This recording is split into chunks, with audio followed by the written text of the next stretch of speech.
Antichamber is one of those games that come along once every couple of years that makes you question whether you're playing the game or the game is playing you.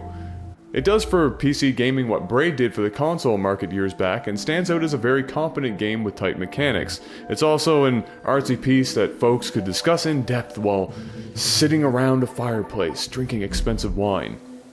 It breaks many normal gaming conventions and really forces you to think outside of the box, even if it does accomplish this haphazardly at points. When you first boot up the game, you're dropped into the hub room, which acts as your point of fast travel to previously visited locations, where you can reread all the various signs you inevitably come across, and where you'll find the closest thing to a menu you'll get. From there, it's as simple as clicking on your first location and getting to work. You're alone save a mysterious, possibly intelligent black object that roams the halls just outside of your reach, and you don't really get any context either. As such, the story is really what you make of the experience. I'm sorry, what? I didn't take any drugs before doing this, so if you could, come back and explain to me what the fuck just happened, that would be great. There's not really a flow to the game in a traditional sense, and you'll often be going back to the hub room to revisit areas for one reason or another as you pick away at puzzles that you may or may not even have the appropriate tools or knowledge for. This can be a bit frustrating, as you may feel you're wasting time backtracking when it isn't really necessary, only to have to go back there later on anyway.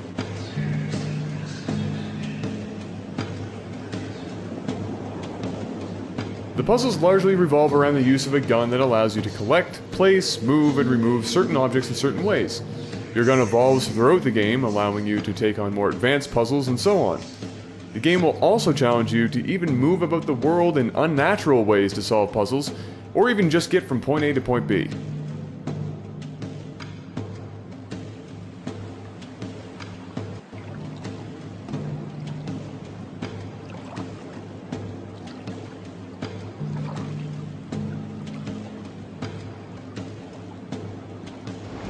And we're okay! Oh. It's a really unique learning experience, and that you can't always rely on normalized game mechanics and puzzle solving, or even mobility techniques that years of gaming have likely provided you. I found myself getting a real sense of accomplishment when solving some puzzles, although admittedly I solved some puzzles through sheer force of will.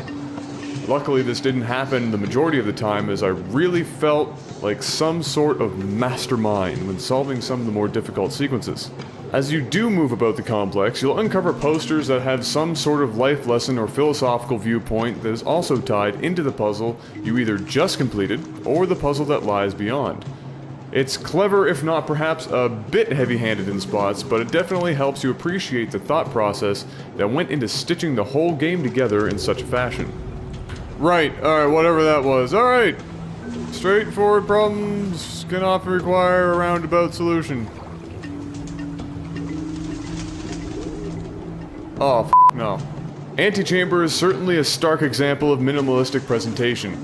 To me, it comes across like a hybrid of Portal and Cube, albeit a little bit more stripped down. And it's great in that it really puts a focus on the task at hand, but I did have one major issue with the visuals. I have completed hundreds of games, with plenty of pitch-black room marathons and never got a headache or had major eye strain.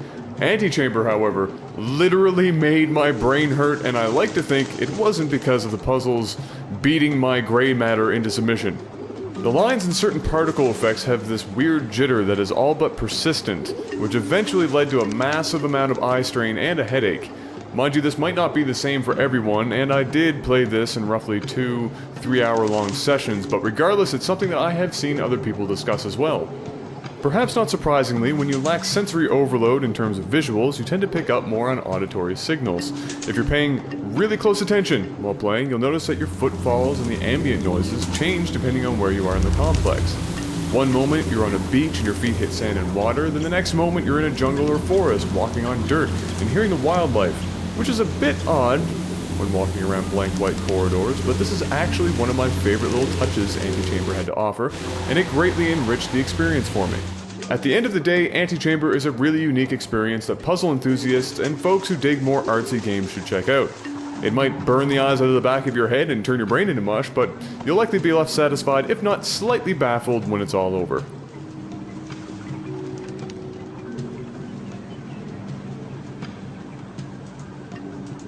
My thoughts exactly. I'm glad we're on the same page, game. It's good that we're on the same page. Thank you.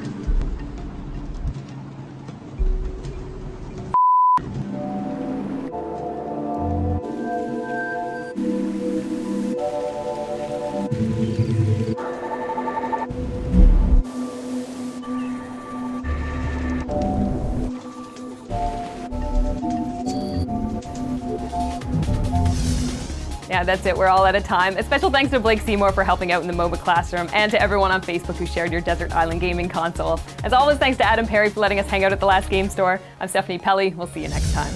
And now, things you won't hear about the Xbox One.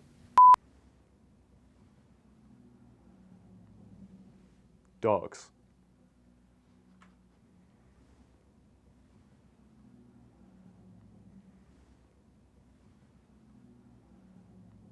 I can't wait for the new Call of Duty. Call of Duty dogs and the NFL?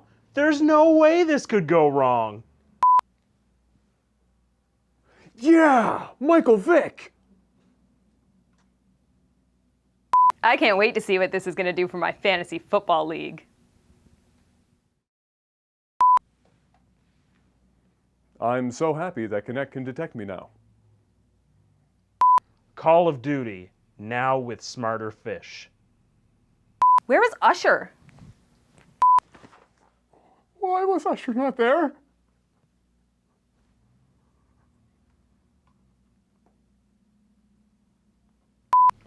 Bro, do you even lift? Because Xbox lifts so many games! I'm going to buy this. I'm gonna buy 2 of these.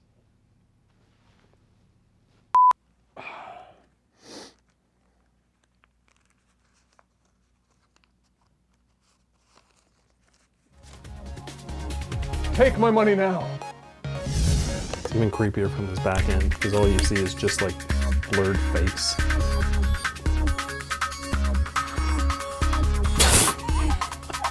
Come on, get in, get in. Hey, Gameco fans.